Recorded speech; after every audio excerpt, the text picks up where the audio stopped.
Good morning, everyone. Dear friends and colleagues, thank you for joining today. My name is Akbar. I'm from the Department of Economics, Untas Gadjah Mada, and I will be chairing this plenary session. This session, theme Institution, Human Capital and Development, will last for about 1.5 hours. To begin with, I would like to introduce our first speaker, Professor Arie Kuncoro. Professor Kuncoro is an economist at Universitas Indonesia. He is now also director of the same university. In the past, he has held a number of positions, including the Dean of Faculty of Economics and Business.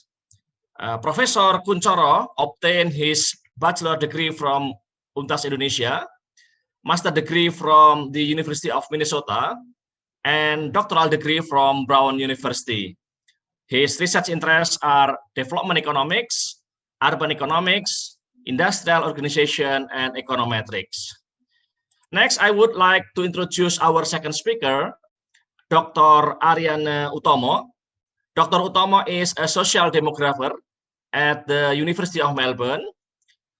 Previously, she has held a number of positions, including a research fellowship at the Australian Demographic and Social Research Institute, and also at Crawford School of Public Policy, both at Australian National University.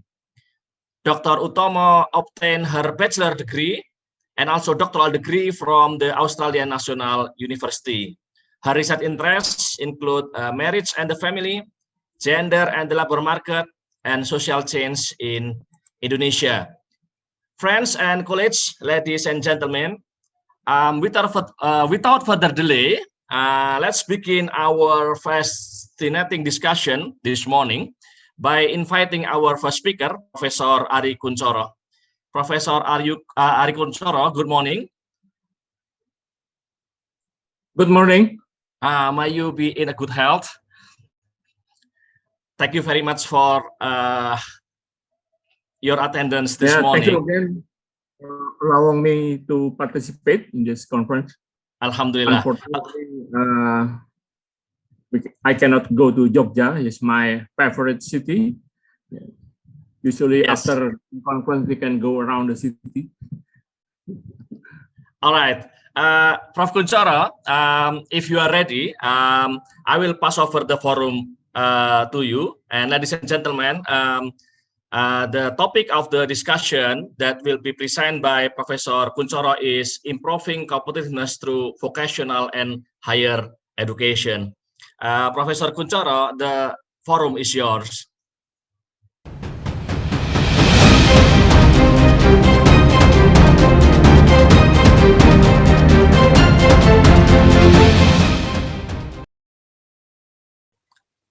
Thank you, Pak Ahmad.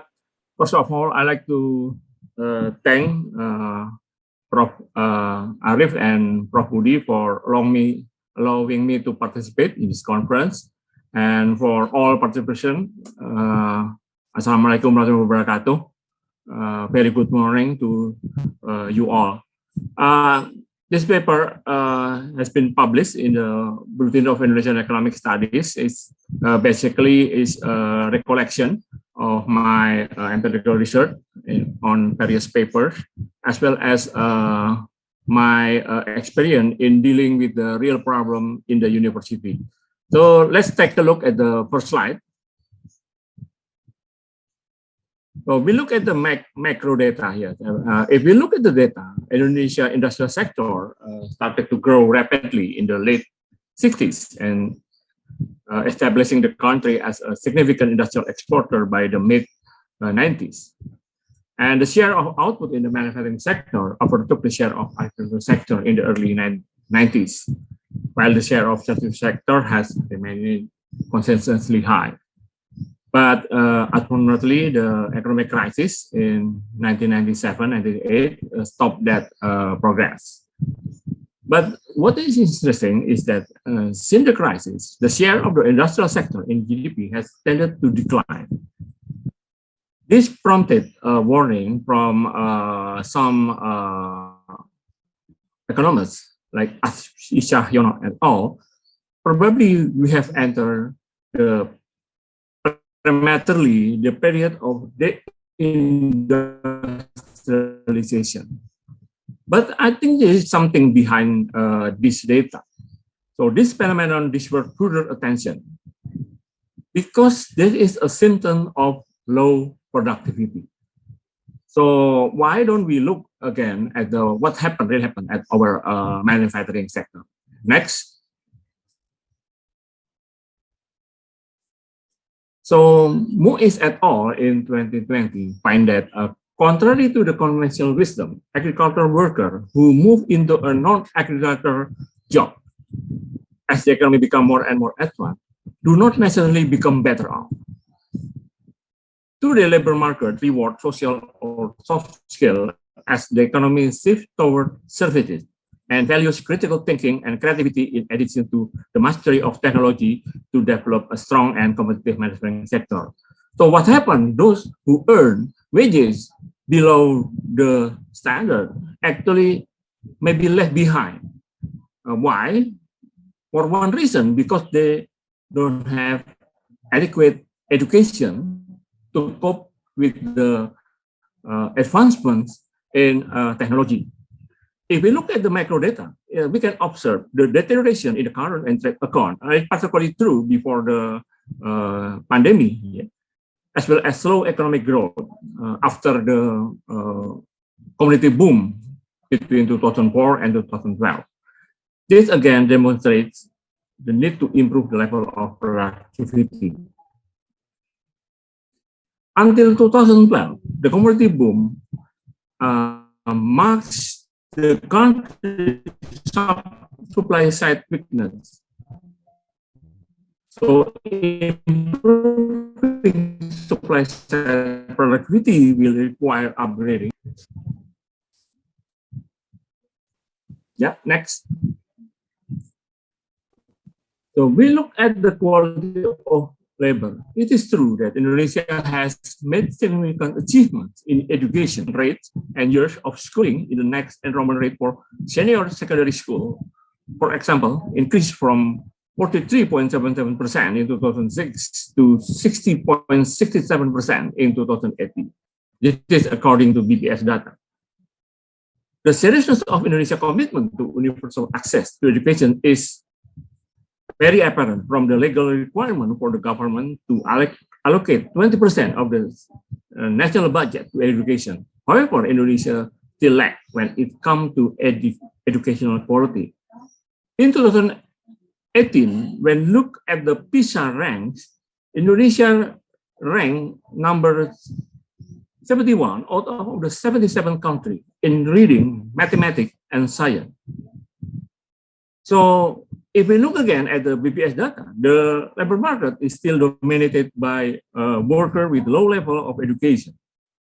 In 2018, about 40% of workers had a primary school education or less, and another 18% had only completed junior secondary school.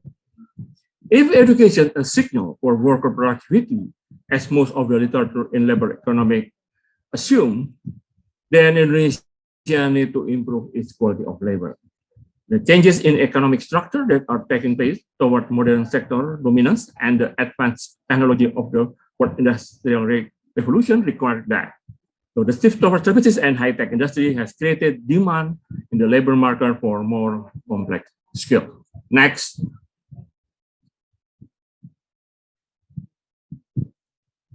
What is policy implication? So educational institutions will need to give students the skill to meet the labor market expectation. The type of education school and tertiary institution provide must be suited to the economic changes taking place as suggested by KIL 2016.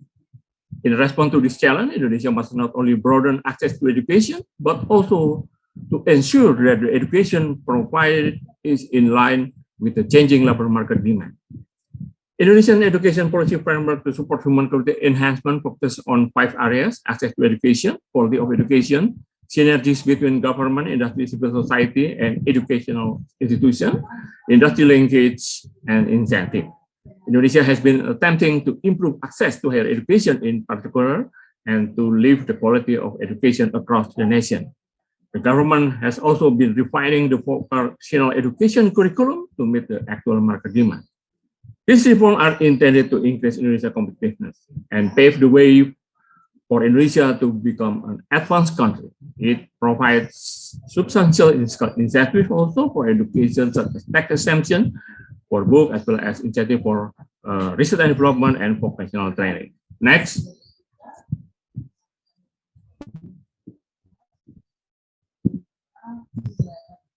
Another way, the natural solution for Indonesia is to move up the ladder by manufacturing value-added product that can sustain higher wages. This could be achieved by upgrading the quality of labor force and improving the country's capacity to innovate. But there are several challenges. The workforce continues to be dominated by workers with primary school education, and general and vocational secondary school graduate comprises of 20% of the total labor force in 2018, while junior college university graduate comprise of 2.8% and 9.4% respectively. So the current level of education attainment might be sufficient to support advanced manufacturing if it were not for those of other countries. In other words, maybe we have some problem in our education system.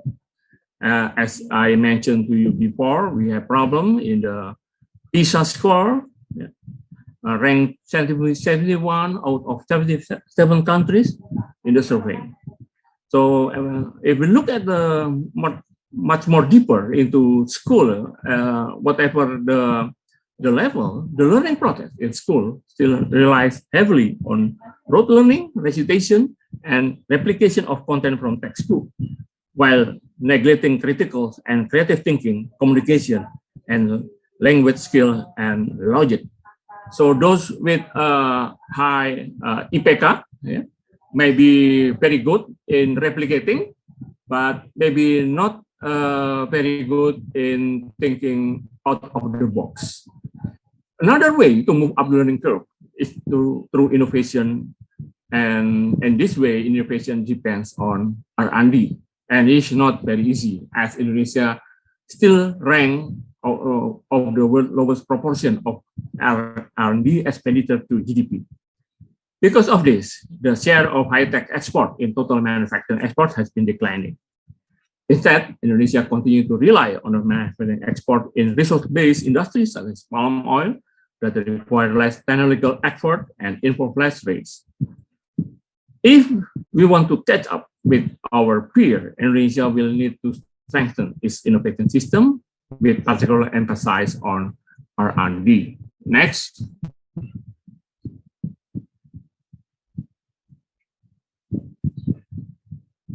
It doesn't mean we don't have R&D. We have. But if we look again in the private sector, the R&D activity that do exist are mostly in form of process innovation, not product innovation. Process innovation occurs when manufacturers substantially improve their product process by introducing new equipment or re-engineering operational process. There are three situations in which process innovation commonly take place. Manufacturer can set up new production line, they can install a new production system, or they can introduce new computer or information technology. This type of R&D may result in cheaper or better product, but it may not lead to the development of new product. This is not to say that product innovation does not exist at all in Indonesia.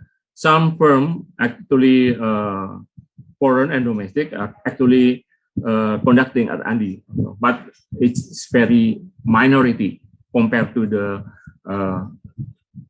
number of firms in the manufacturing industry. Also, most foreign firms prefer to locate their R&D unit in some other Asian country because Indonesia lack of supply of researchers, good university system, and ability of supporting infrastructure. Yeah, we could. Next. So there are four areas where the government could speed up the process of technology development. First, it should improve Indonesia access to foreign technology through foreign direct investment. Second, it should boost collaboration in education especially vocational and higher education, to improve the quality of human resources. Third, it should facilitate exchanges of staff between firms at the shop floor and management level to help fill the skilled worker need, and which is caused by the aging population in the countries such as Japan. This would also help general technology, and the government should ensure the ability of supporting services for technology development. Next. So this is some data that I obtained to support the argument. Indonesia, just like conclusion, yes, Indonesia has high level of participation in education with net primary, net secondary, gross tertiary education quite good, reaching 90.5%, 70.3%, and 36.31%. And looking at, in comparison, this level are almost on par with those in Malaysia and India. But I think the problem maybe not lays in the number, probably more in the quality. Yeah? In this way, we can talk how we can improve our education. This opportunity have not translate into instant prosperity with our education investment, because if we look at the unemployment rate, particularly in those with highly educated, it would suggest that probably our education does not match what really needed by the industry. So behind this lies a cautionary tale relating to the quality of Indonesian human capital. Next.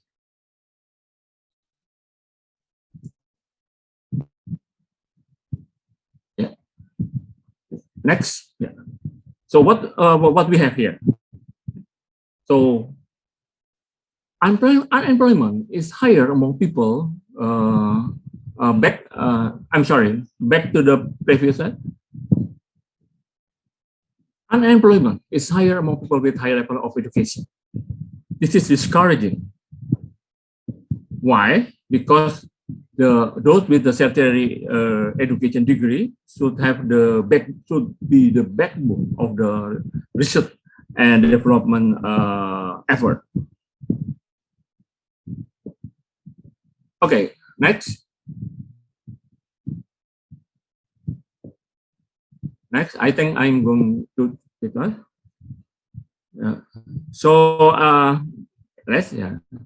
is skill mismatch. According to Sakamoto and Sung, 2018, the incidence of vertical skill mismatch in Indonesia was about 52% in 2015, while the incidence of horizontal skill mismatch in the management sector was about 60% for professional graduate and 30% for general graduate. This mismatch caused surpluses and deficit of human capital in the labor market, which might translate into lower productivity of labor as well as the skill of worker, which required to do their job, and probably they have to get it outside the school system. So our school system may produce skill that actually already obsolete in the labor market. Okay, next.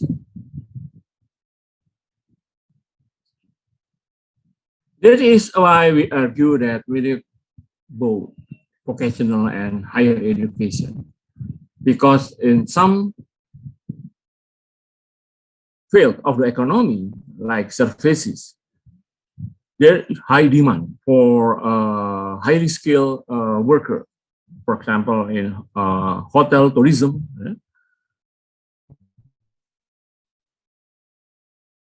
This is also true for manufacturing.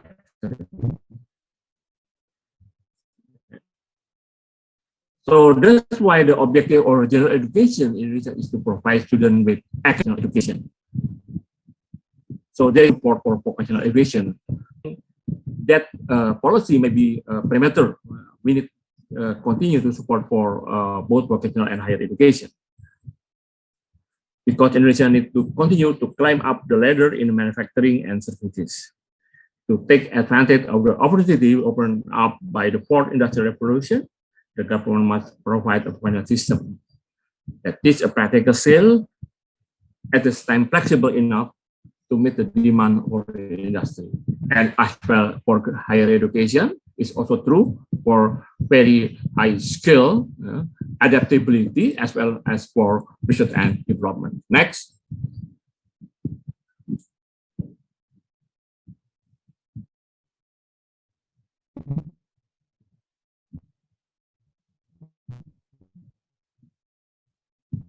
Okay, I think I'm going to the last slide.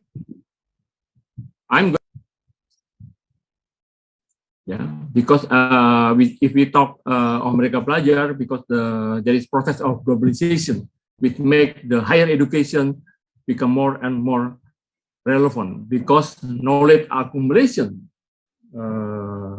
has been taking place in the higher education system.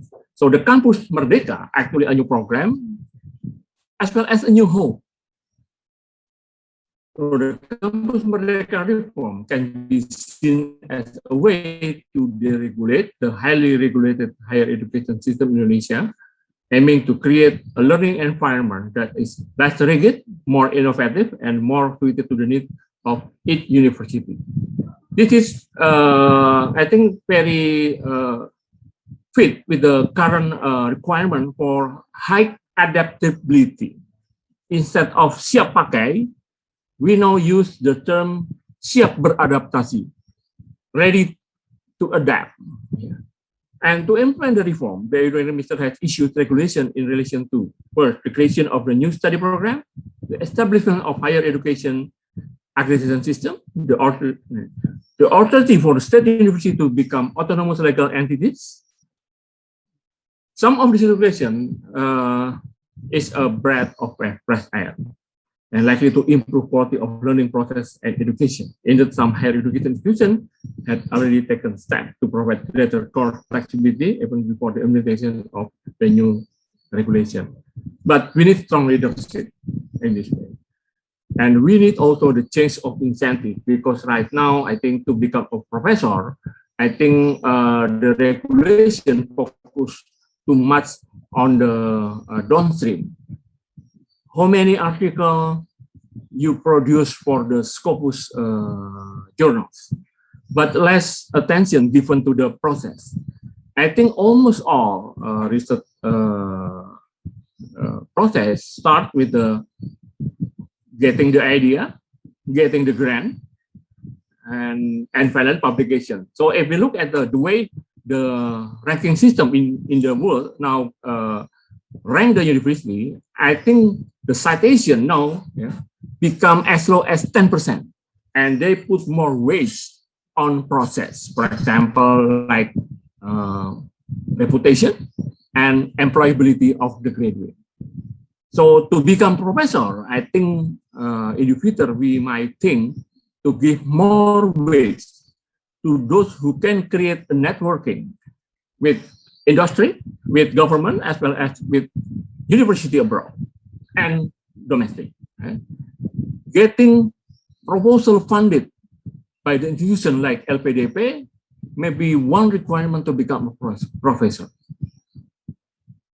Joining the network of international researchers, like in ANU, for example, may be one of the requirements to be a professor. It doesn't mean that we have to stop our publication, no. But I think this is a shift in higher education toward engagement rather than on a very narrow view of downstream just publication on scope. So we need the whole process of research complete in Indonesia. Only by this way we can transfer this knowledge to the student, so they can be more adaptive. They can be, they can have higher order of thinking.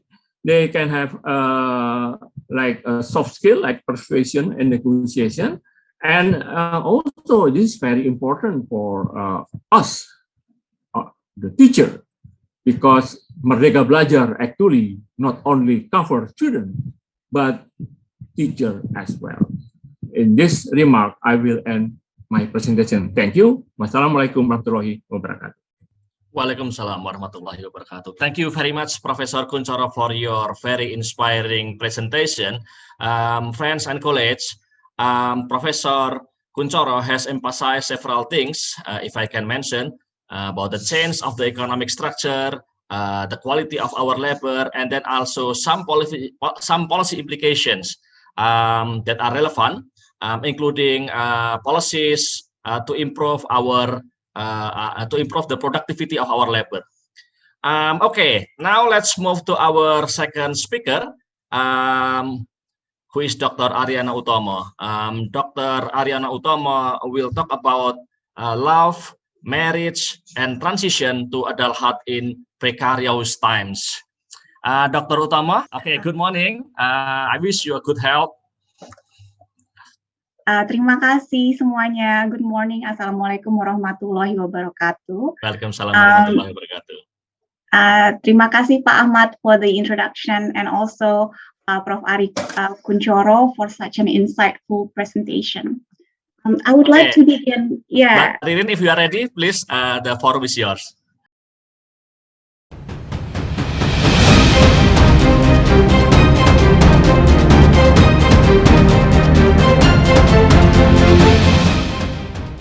Okay, so can you see my slides all right?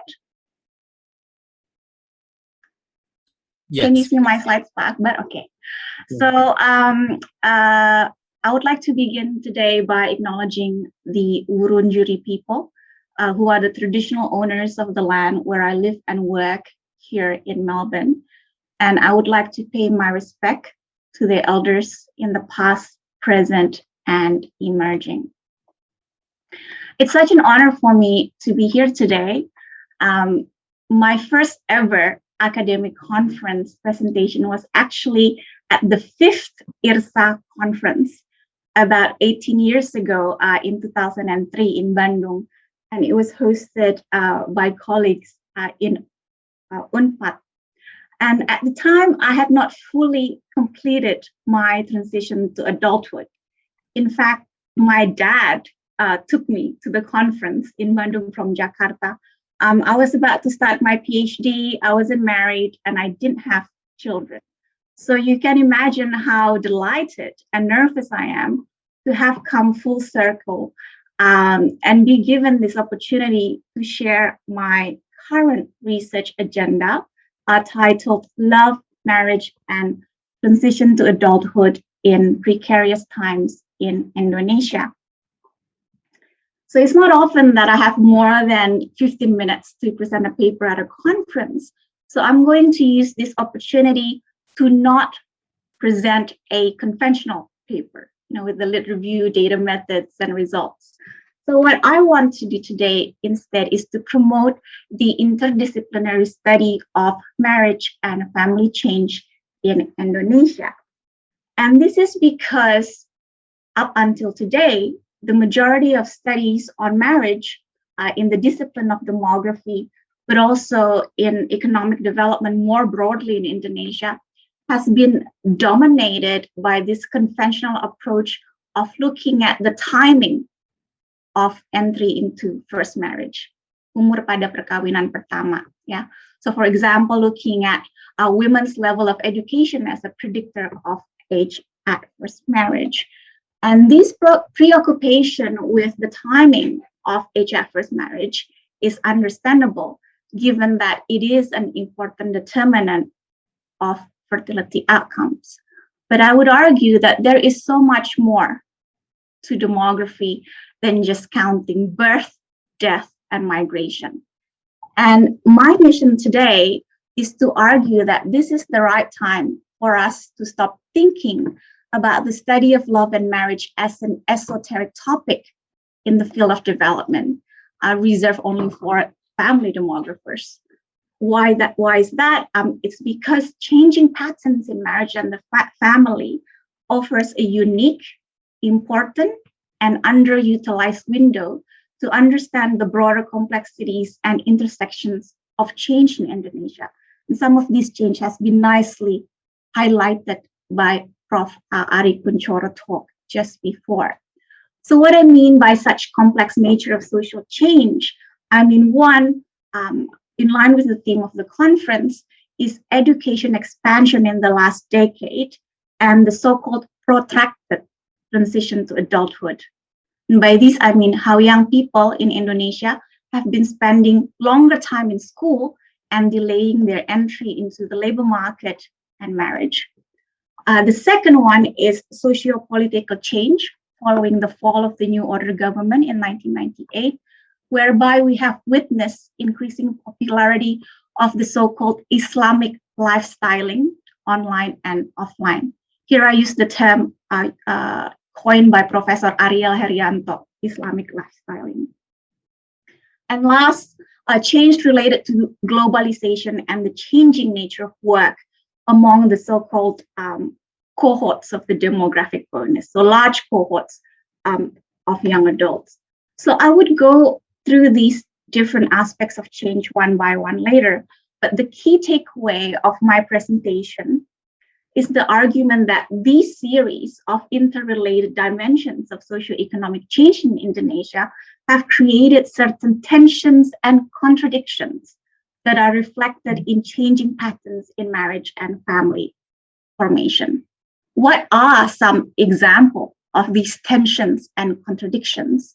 Well, very common example. How does Gojek, for example, create the well sought after flexibility and precarity at the same time? And what does this mean for young people wanting to start a family? So to follow, I shall organize my talk into 3 sections. To begin with, I'm going to start looking at the international literature on marriage and transition to adulthood in precarious times. And like everything else in academia, much of the theories have been based on the empirical context of the West and the global North. So places like the US, Europe, Japan, South Korea. They theorize that economic and labor market precarity will be reflected in decline in marriage and new forms of inequalities in marriage and family formation. I will then argue why Indonesia makes such an important and interesting case study to test these theories on transition to adulthood in precarious times. And I will then spend the second half of my talk highlighting my current research agenda and proposing additional research questions, that is, which may be of interest to some of you in the room. Okay. So starting with some theoretical framing. So in demography, we see young adulthood as a demographically dense period. Conventional demographic studies on transition to adulthood have focused on the timing of the key markers of transition adulthood. And this include when a young person leaves school, when they start their first paid employment, when they leave their parental home, perhaps migration, getting married and having children. What is important to highlight, however, is that the concept of transition to adulthood is social rather than a biological construct. So it's a social construct. So therefore, patterns of transition to adulthood varies across time and place, varies across generations, and it also varies between different segments of young people in the same cohort who live in a particular place. Now, because transition to adulthood is a social construct, the key events or the key markers tend to vary across different societies. In some societies, for example, marriage is no longer a central feature of transition to adulthood. So for example, Jeff Arnett, who coined the term emerging adulthood, found that in his study in the US in the 90s, young people do not nominate getting married as an important criteria of becoming an adult. Rather, they not nominated having responsibilities, settling into long-term career, being financially independent from parents, living separately from parents, and so on, as key markers of becoming an adult. So in other words, there wasn't much emphasis placed on marriage atau punya keluarga sendiri. So more recently, since 2010 onwards, we have seen the emergence of literature that explicitly considers the link between changing nature of work, as proxied by the rise of non-standard employment and increasing job insecurity, on marriage and transition to adulthood. So, for example, in 2015, the demographer Stephen Ruggles outlines his thoughts on the deterioration of economic opportunity in the US, and as he speculates the impact of technological change on the future of work and the decline of marriage in the US. In Japan, Professor Fukuda and colleagues found that between 1990 and 2015, I read a quote from his paper, that the negative educational gradient in female marriage in Japan disappeared in 2005 and turned positive after 2009, sorry. And what does this mean, right? He's saying that the probability of marriage is actually now higher for women with higher education, which is different to, I guess, the conventional theory in demography. Now, Professor Fukuda and colleagues argue that the shift in the educational gradient in Japan was brought about by a combination of decline in the marriage rates of less educated women and increase in marriage rates of highly educated women. And they attributed that finding, among others, to the issue of labor market. They use the term bifurcation, where they point to the increasing concentration of non-standard employment in less educated group. So how about in Indonesia? What makes Indonesia such an important and interesting case study on marriage and family formation in precarious times? Are we seeing, signals of what's happening in those parts of the world in Indonesia? If yes, why? If not, why not? So my work is primarily motivated by the fact that there has been relatively little theoretical contribution by demographers in this interdisciplinary conversations of Indonesia pasca reformasi, where there are crucial intersections between demographic transition on the one hand and socio-political and labor market transformation on the other. Now, looking at the names of the audience in the room, my guess is that most of you would be familiar with demographic transition theory, and also the growing body of research on the revival of Islam following reformasi in Indonesia. But what's love and marriage got to do with these transitions? So I'm going to briefly and bravely, I guess, try to put it all together in the next 6 slides. So very quickly, just a refresher on demographic transition theory and the shifts in the age structure. Demographic dividend or bonus, as you all would know, refers to this window of opportunity, which is a specific period of time that may allow for accelerated economic growth because of the presence of favorable age structure in the population. In the case of Indonesia, after decades of declining fertility and mortality, we've arrived at a certain point in Indonesia's demographic timeline where the share of the working age population is at its largest relative to young children and the elderly. So therefore, demographic dividend refers to this economic promise or potential or opportunity because of the ratio between the young and the older dependents to the individuals at the productive age group is at its lowest. We hear about this all the time. Now, the latest population projection done by the UN projected that Indonesia is now at that point, right? And such window of opportunity is projected to be widest in the next 10 years, and it'll start closing in from 2030 when population aging begins to take hold. Going back to my talk on transition to adulthood, I would like to stress the word opportunity, because in the many times that we hear the word demographic dividend or demographic bonus mentioned in the popular media in Indonesia, there are often misconceptions, right? That low age dependency ratio would automatically translate to growth, prosperity, and improved well-being for the population, and particularly for the large cohorts of young adults who are my target population in my research. Now, here we have a visualization of the change in the shape of the population pyramid in Indonesia between 1950 and 2020.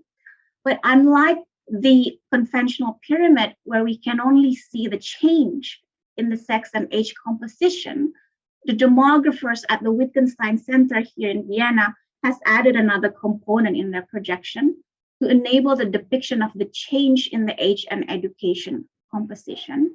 So the reds and the peachy color in the graph here refers to the share of individuals with no schooling and primary schooling respectively, whereas the blue, light blue and darker blue is the share of those with secondary schooling and tertiary education. Now, what we are seeing here is this interaction between demographic transition, as reflected in the change in the age structure, and the expansion of schooling since independence, which has profoundly transformed the composition of Indonesia's population. So coinciding with this golden period of low age dependency ratio in the previous slide is this arrival of very large cohorts of educated young adults in the country. And this sounds all well and good, of course, but having large cohorts of educated young adults doesn't mean much really if there are no good jobs around. In fact, Prof. Arie touched upon that before, and also some questions from Max asking the same question. Now, much of the narrative of demographic dividend in my field anyway is anchored on the experience of countries in East Asia. But the arrival of the largest educated cohort of young adults in Indonesia today coincides with a very complex set of labor market and economic conditions that are distinctively different to those that foregrounded the unfolding of demographic dividend in places like South Korea, say in the mid-70s, 80s, where there were plenty of manufacturing jobs around. So we are now entering an uncharted territory where we can't simply learn from the experience of how high-income countries had managed or exploited their demographic window of opportunity. And I would argue that it's not just about skilling and investment in human capital. So let's unpack the argument as to why the economy and the labor market landscape surrounding this arrival of demographic window of opportunity in Indonesia are particularly testing, right? It's a testing time for policymakers and for young people wanting to start a family. In the case of Indonesia, not only did the demographic window of opportunity came during a time when manufacturing no longer can absorb a large surplus of workers, it also came during a rapid global transformation in the nature of work. And globally, we're seeing this rise in non-standard forms of employment. You can call it whatever, the gig economy, the new economy, whatever we want to call it. And these are associated with new opportunities on the one hand, but also it comes with precarity, casualization, and increasing vulnerable employment. So all these challenges with fewer quality of jobs for young adults are compounded with I don't have the chart here. Maybe Pak Asep Suryahadi might speak about it in his plenary tomorrow. It's compounded by new norm of high levels of expenditure inequality. And what's interesting for young people is that such supposedly objective empirical measures like the Gini index showing high levels of inequality is complemented by this proliferation of technologies and social media that allows young Indonesians to subjectively measure where they are at along this wealth distribution. So this is a new era of accessible inequality, where people could clearly see, that people could clearly visualize the stark contrast of their everyday realities to the curated lives of the very wealthy and powerful. So in Indonesia, so far, we have one large cohort of young adults because of demographic transition. They have collectively high levels of education attainment compared to the previous generation. They're also relatively healthy, much higher life expectancy than their parents' generations, pre-COVID, of course. 2, increasingly precarious employment amidst lingering informality. And 3, in-your-face inequality. So at the outset, these conditions seem to be right, for the decline or retreat in marriage. But do we see that in Indonesia? If we look at social media, the opposite seems to be the case. A good example of this was found during fieldwork that I did with my colleague, Dr. Evi Eliana, in 2019 in Malang. In the Faculty of Literature, the students have a special forum called Cairo, Kajian Rabu Sore, where they invite different ustad, religious teacher every week to speak on a given topic. And the organizers have noticed that whenever the topic is about finding your soulmate, about marriage, family, or romantic relationship, they tend to have more audience than they would normally have. So the question then for me is, what makes marriage and family remain appealing in the context of an increasingly precarious transition to adulthood? And this is a question that I could not answer myself should I stick to the typical theoretical framing and methodological toolbox as a demographer. So I have been working with scholars from other disciplines. Dr. Oki Rahadianto Sutopo, who's a sociologist in UGM, Dr. Evi Eliana, who studies gender and pop culture from Universitas Negeri Malang, Dr. Inaya Rahmani, political communication in UI. And I began reformulating the question. And the question is, to what extent does the increasing appeal of Islamic lifestyling, seperti hijrah correspond to these heightened anxieties around the narrowing pathways to secure meaningful, stable, financially rewarding, and upward mobility enabling jobs in Indonesia? And how do they relate to the prevailing trends in marriage and family formation, which is somewhat different to the trends that I have observed in the global north? Now, these are grand questions that keep me motivated and keeps me going. I don't have all the answers, but we have started putting the puzzle together slowly, one paper, one draft at a time. So what do we know, or what do we think we know so far? Because time is limited, I'm just going to go over 4 things today. First, I'm going to refer to this graph, which is the work of Pak Terry Hall and Pak Wendy Hartanto from BPS on trends in Asia first marriage, the must-have indicator for a demographer presenting a paper on marriage. Now, while earlier expectations were that women's increasing access to education and to paid employment would sustain a trend of delayed marriage, recent data have indicated otherwise. So since the mid-2000s, in fact, there's been a reversal of this trend, and the singular mean age marriage for women in the early 90s was about, 22. It climbed to about 23.2 in 2006, fell to 22.4 in 2001, 2013.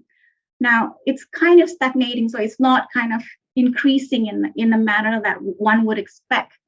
given the broad conditions that I outlined in the previous section. Now, there are speculations that attribute the fall in the age at first marriage or the stagnation in the age at first marriage as a reflection of the debates and the tensions around family values and moralities between ethno-religious conservatives and progressive forces in the post-reform era, as can be seen by these book covers and material promoting nikah muda, for example.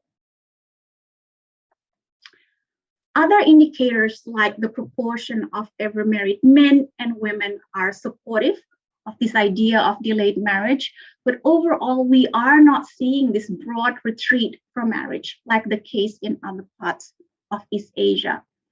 My field work among young adults in Jakarta and also in other urban centers like Jogja, Malang, and Makassar suggests that family formation remains a very important part of their story of mobility, graduating from uni, getting a job, getting married, having your own place to live, having kids. This remains as the dominant narrative of what is seen as a successful transition to adulthood. Why? Yeah. The first hypothesis is to do with sex, I guess. In Japan, it's uncommon to have children outside of marriage. In Indonesia, it's not only children, it's hard to have sex outside of marriage. Bisa tapi ribet. The second working hypothesis is that the family remains the most elemental and intimate unit of organization across diverse Indonesian societies. And this is even more so in times of crisis. Okay, maybe this is to do with the model of social welfare provision in the country, or rather the absence of social welfare provision, so that the family becomes a site of angst, tensions, and conflicts during periods of heightened anxieties, yes, but at the same time, the family also provides a site for intimacy, for comfort and security, including economic security in the face of uncertainties. So this sustained relevance and importance of marriage amidst precarious transition to adulthood in Indonesia is not the only notable difference between marriage trends in Indonesia and what's typically presented in contemporary studies of marriage in the context of transition to adulthood in other countries. As I said from the beginning, much of my work to date have tried to push beyond this preoccupation with changes in the timing of entry into first marriage, but also consider changes in other dimensions of marriage and the family pasca reformasi.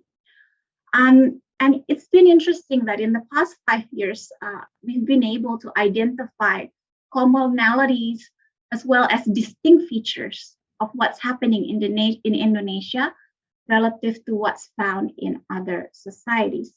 So here are some old data from the 2010 census looking at the likelihood of marrying someone who was born in the same kabupaten, in the same district. These are the results of couples residing in Jogja and Gunung Kidul. In both places, the likelihood of marrying someone from the same birth districts falls with higher levels of education and is also much lower among the younger cohorts than the older cohorts. So this is in line with key theories on marriage development and social change in the mainstream literature in demography. What's particularly different, however, in Indonesia is this emerging narrative on halal love. Now, during the New Order, the state, through its family planning program, had the primary source, they were the primary source of authority that regulates ideals about marriage and family. But reformasi, as we know, had unleashed a plethora of non-state actors, they become key influencer, I guess, who moderate the norms on ideals on family formation. And my fieldwork had indicated this growing popularity of narratives around religion and religiosity in the dating and marriage market, And this goes hand in hand with that earlier slide that I talked about, the increasing appeal of hijrah and other forms of Islamic lifestyling. So love, marriage, and the family becomes an ideal site to promote, different kinds of values of what should the future of Indonesian family would look like. Now, findings from my field work is supportive of this idea of mainstreaming of certain markers of social identity in the marriage market. As a Gen X who grew up in Jakarta, the thing that mattered most when I grew up was, yang penting seiman. But we are now seeing increasing importance of markers of identity, not just in terms of religious denomination, but also more around the quality of your religious practice. So I'm going to kind of skip this one. But what I would really like to stress here, that we should not arrive, even at the, given this finding that I'm sharing with you, we should not arrive at a premature conclusion of the so-called Islamisasi perkawinan dan keluarga. That's not what my work is about. And this relates to my next point. So what's happening after 1998 is that marriage and the family, as we had talked about, remain a very important aspect in the life course of young individuals. Over time, we're seeing trends of increasing age at first marriage, delayed marriage, and even non-marriage among a small group of urban middle-class young adults. But despite such trend, we could confidently say that the majority of getting married and having children remain key markers in young people's transition to adulthood. But what we're seeing since 1998 is that although marriage remains important, we are seeing increasing diversity of family forms in popular culture and public discourse. And this is something that we did not see growing up in New Order, keluarga ideal ala program keluarga berencana, right? So we are seeing, since New Order, we're seeing increasingly diverse representation of family forms in social media and public discourse. So for every good-looking, pious couple who married young, we also have increasing exposure and representation of families who had gone through divorce, single parenthood, and remarriage. And my last slide, by design, my presentation is all over the place because there's so many important things to unpack. International literature have examined how changing nature of work, job insecurity, and economic precarity are affecting marriage and family change in certain parts of the world. Currently, we know very little about this in Indonesia. And yeah, I'm here to invite people to collaborate and think about research agenda. How can we look at marriage as a window to understand this very complex change that's happening around us? Thank you very much. Thank you very much, Dr. Utomo, Mbak Ariane, for your very thought-provoking presentation. Okay, friends and colleagues, I think we have heard two complementing presentations this morning, and Dr. Utomo has just emphasized the need for an interdisciplinary study of marriage and family change in Indonesia. She argued that we need something more to understand broader complexities of change related to human capital, socio-political context post-1998, and also changing nature of work and the demographic bonus. We still have around 30 minutes for question and answer session, but unfortunately, Prof. Arie Kuncoro is still having a little bit problem with his internet connection. So now we will start this question and answer session with Dr. Utomo.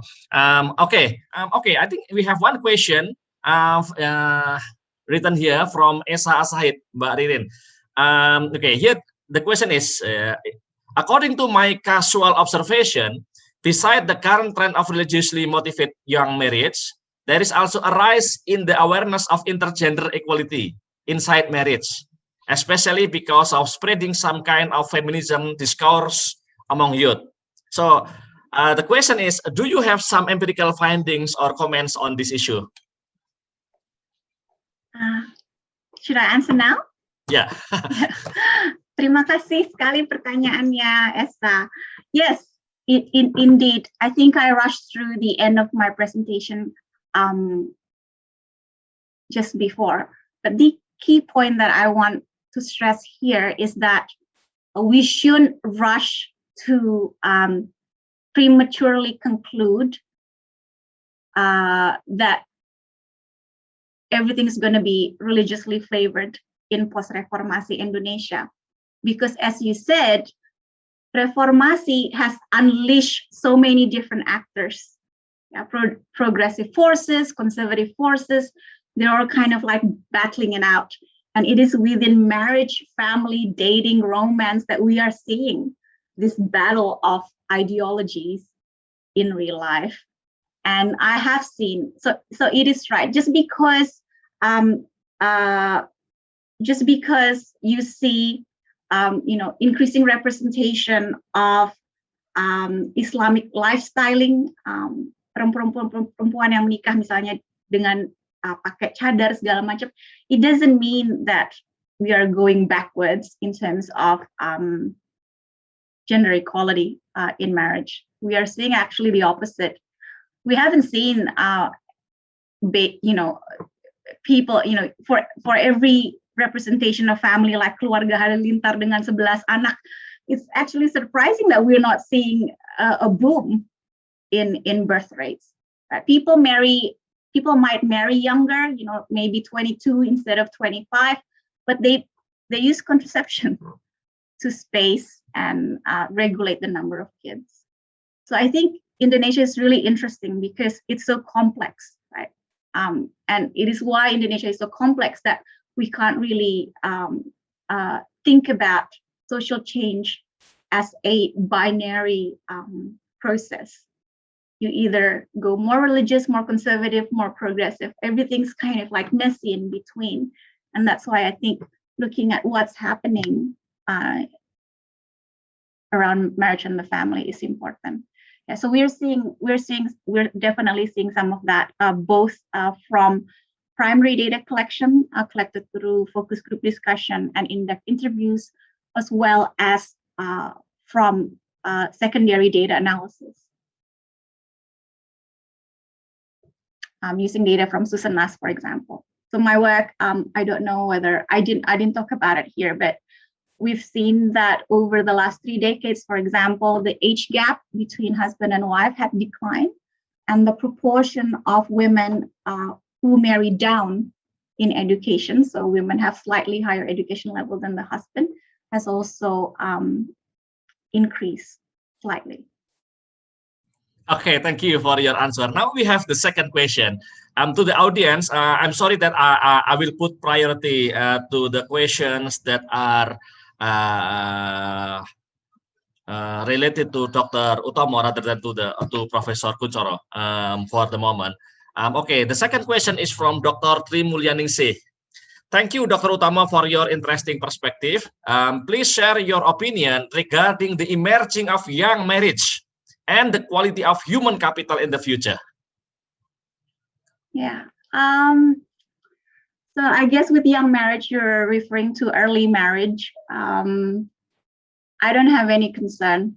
I don't have any concern that it's going to have, I guess, negative impact on human capital attainment. I'm not saying women regressing in terms of their educational attainment, because times have changed, I guess. Yeah. I haven't actually done any data that's representative enough to answer your question, but I don't encounter, but based on my field observation, qualitative data, as well as looking at broader trends and representations through other forms of data collection, I am not concerned about it at all. Sorry, my phone just keeps on ringing. Sorry, does that answer your question, Mbak Tri?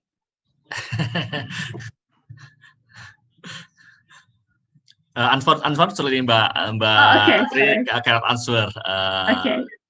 Because she is not joining us in this. Okay, I will continue with the third question then.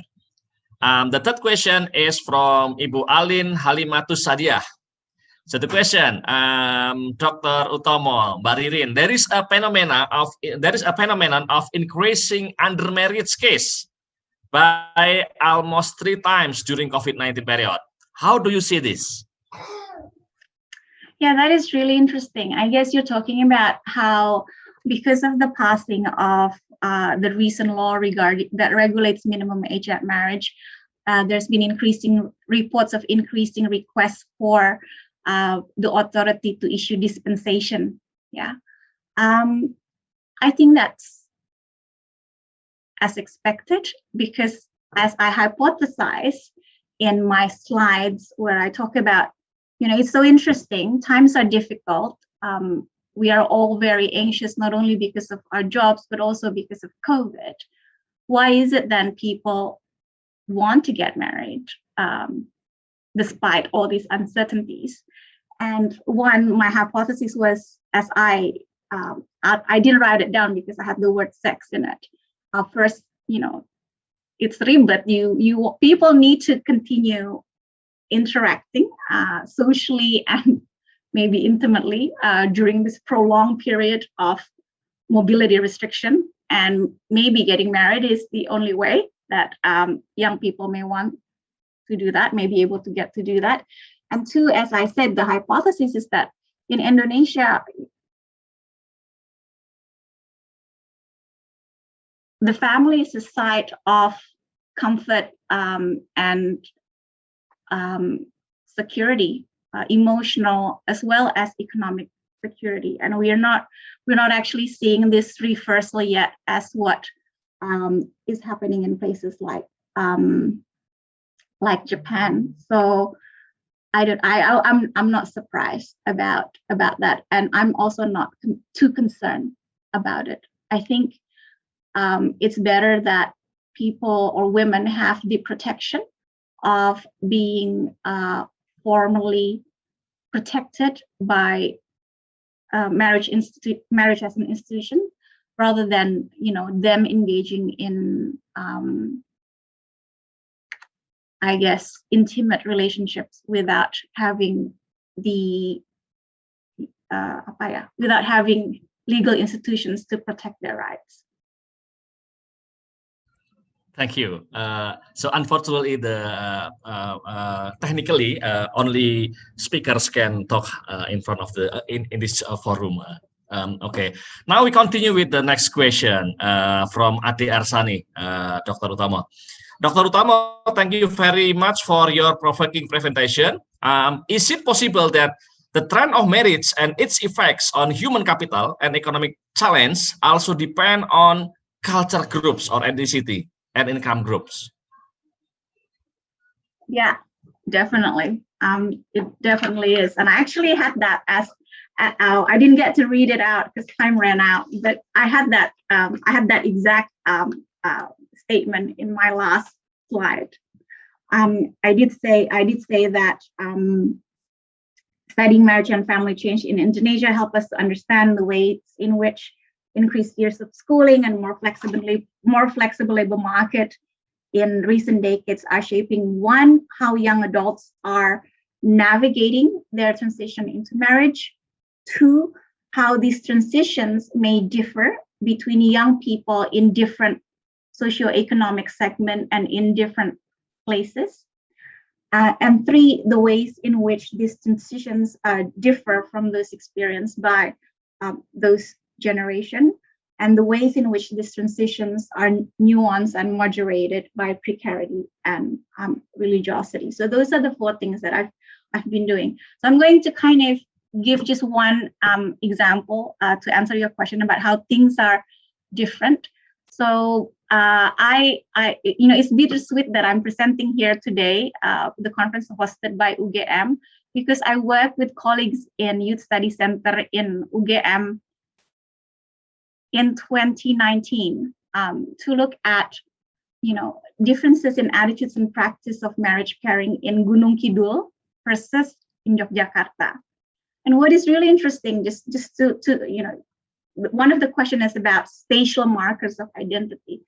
And I guess in Gunung Kidul, when people talk about orang jauh, orang luar, it really means a different thing as to, university students articulating what it means when you marry an outsider, UGM students, for example. So in Gunung Kidul, kalau orang luar itu artinya, dari luar desa atau dari luar kecamatan, gitu, dia udah orang jauh gitu, versus,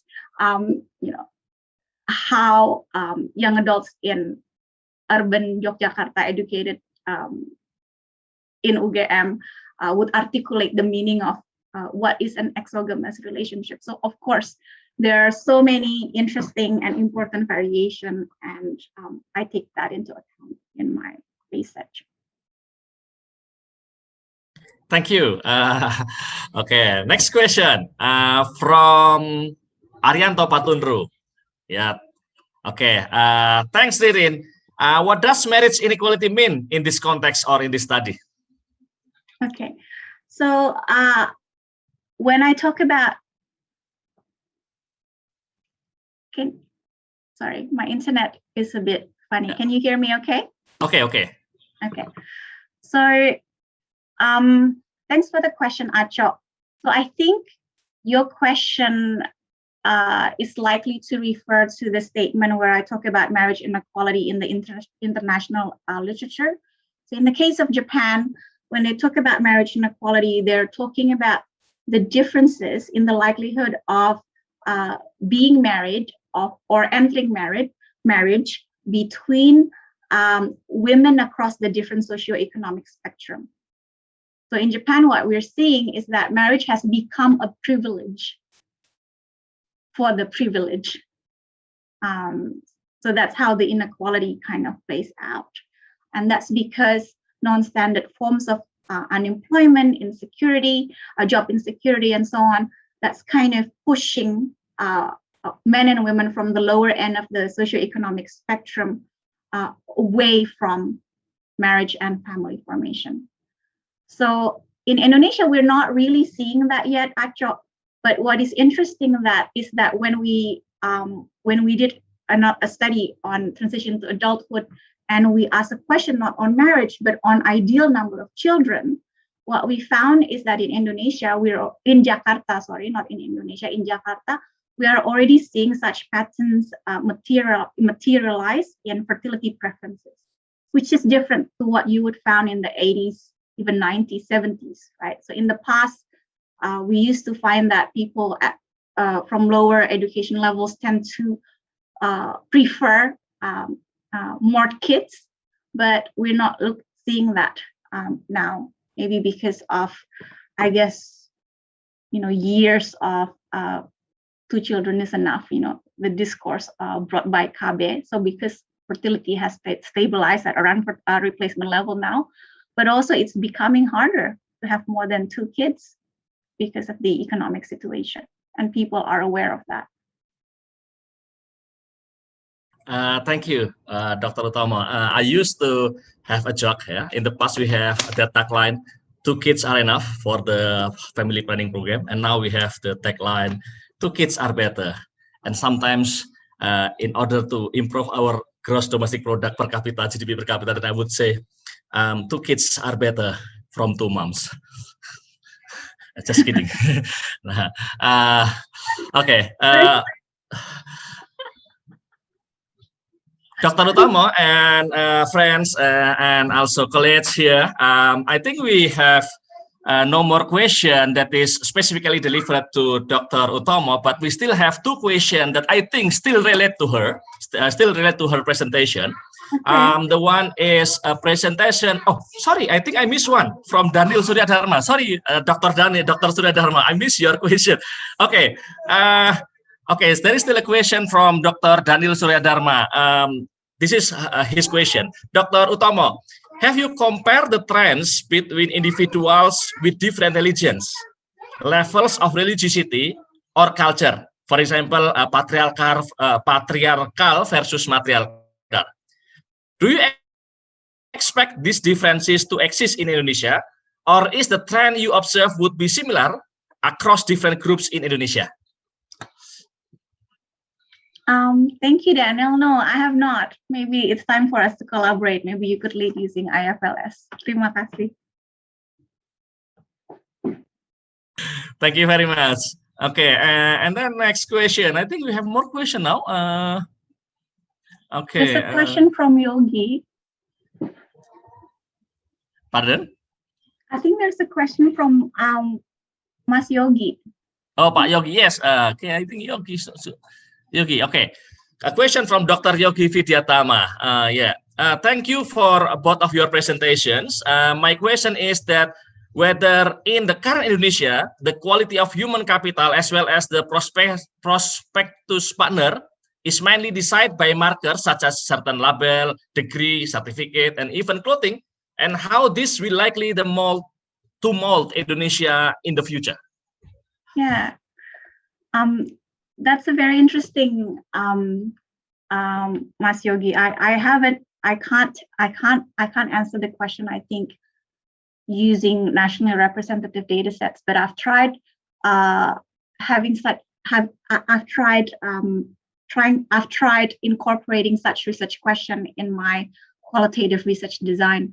And what's really interesting is to see how what we're seeing now is that a lot of young people that I interviewed are using social media in their quest to navigate marriage partner, and to some extent that has facilitated higher intensity of assortative mating, be it by education or interest, and this would include, their interest in different things, in religions and hobbies and so on. So there's now this like a platform of sorting people into different silos of marriage market, which is something that we didn't have, I guess, in our generation. So people are not bounded by physical space to meet. So maybe I don't know, in the 80s it could be like lapangan poli di kelurahan, and then in the 90s it became like, the common space in universities. Those two are still very common, but now with social media and the internet, the power of assortative mating is amplified through online technologies. And I don't know what this will mean for the future of Indonesia, because on the one hand, we are seeing that young adults are more likely, for example, to engage in inter-ethnic marriage. But at the same time, you also have very, very specific social media tools that could help the preference of the third party. Like, let's say, kontak jodoh. Kalau dulu kontak jodoh, you just have a look at Kompas. But now there's very specific kontakjodohbatak.com and kontakjodohhkbp.com. So it's really, really interesting to see how this will play out, right? In terms of not only inequality that I talked about before, but also in terms of how technologies and all these different intersections of change in Indonesia are shaping the nature of social stratification in the country. And I think, that's a very big question that I cannot answer like that. Thank you very much. I think it is very interesting discussion. Okay, next question. Even though this is not specifically delivered to Dr. Utomo, but I think it is still related. The first one is from Albertus Kirik Alo. I will shift the question a little bit to make it closer to Dr. Utomo's presentation. So the question here is about inequality in education and job creation. So how do you think the change, the things related to marriage, related to family, and all of the things that you have presented could be related to this issue about the inequality in education and also job creation in Indonesia? And also, I think the same question, related question also from Pak Maxensius Sambodo. His question is about unemployment. So talking in a more general context, I think how the change in the family life, the change in the marriage, and etc. might be related to this issue of unemployment. Yeah, it's both are really interesting and important question that you could spend a long time thinking about and writing a paper. But one thing that I've been wanting to look at but haven't been able to do because of COVID is to look at how the rise of non-standard employment is affecting gender relations in marriage. So in Indonesia and in many parts of the world, we have actually moved from the dual earner male breadwinner model, and now with increasing precarity because of non-standard employment, contract work, reduced hours, weird working hours. Husband and a wife are kind of working together as a team even more to meet the demands of their family, right? And I think it's really interesting because we can no longer rely on this model of male breadwinner working in a stable 9 to 5. Kalau di Indonesia mungkin not 9 to 5, maybe 8:30 to 5, right? 8:30 to 5 stable career upon graduating from university.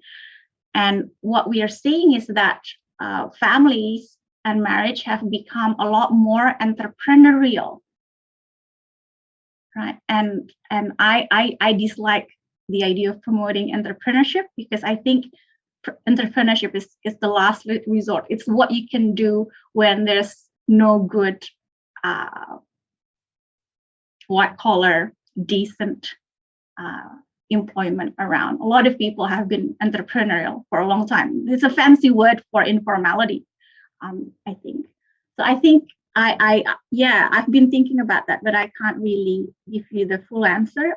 Just only brief anecdotes about how, what happens when fathers who work, let's say, as a Gojek driver.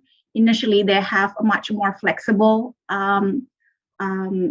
time use that can be reallocated for more gender, egalitarian role sharing in the home. But also that also creates a new kind of pressures, new kinds of tensions that were not seen among people in the previous generation. Yeah, I'm going all over the place, and it's because I have not done the work. I've got a proposal written, but haven't been able to go and collect my data.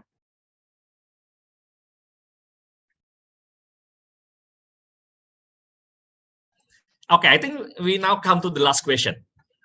The question from Dwi Oktarina. Thank you for your presentation, Mbak Ririn. There is a notion that young people are encouraged to marry young with the increasing sense of better faith or religiosity. But those in lower economic social background might not able to pursue higher education or finish their education when they choose to marry young, and then it might influence their chance to have better job. Do you have any perspective on this? Yeah, thank you so much. So you are correct. A lot of my primary data collection is biased towards the urban middle class educated young adults, because those are my target population really for most of my primary data collection.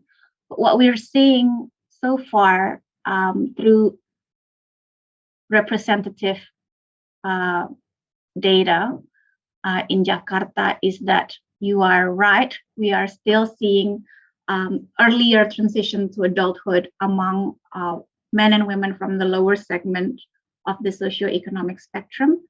But we have been unable to untangle the causality of different markers of transition to adulthood. What we know is that young adults from the lower end of the education spectrum, they tend to get married earlier, they have their first kids earlier, they left home, they left their parental home earlier, and they're engaged in, I guess, lower tier jobs in the informal sector, but we don't know what is causing which. But also that particular data that I'm talking about is the Greater Jakarta transition to adulthood. So much of the respondents in the lower end of education spectrum are actually people who migrated to Jakarta. So there's some sort of selection issue in that data set. But yeah, so in general, to answer your question, we have observed this correlation between entry into marriage, lower education, and poorer labor market outcomes, but we haven't been able to disentangle the causal effects between those three factors. And it might be that they all work simultaneously, right? It's not that they got married. It's not that they get married because they can't get a good job, or they get married because they have quit school. And yeah, so it's very difficult for us to disentangle the error of causality from the data that we have. Okay, Dr. Utomo, thank you very much for your answer, for very fascinating discussion this morning. Friends, colleagues, ladies and gentlemen, I'm afraid this is the end of our first plenary session today. And thank you very much once again to our two speakers and also to everyone. Let's give applause to our speakers. Okay. All right, I will end this session, and I do apologize for errors, for mistakes, and see you in the next 16th IRSA International Conference session. Good morning.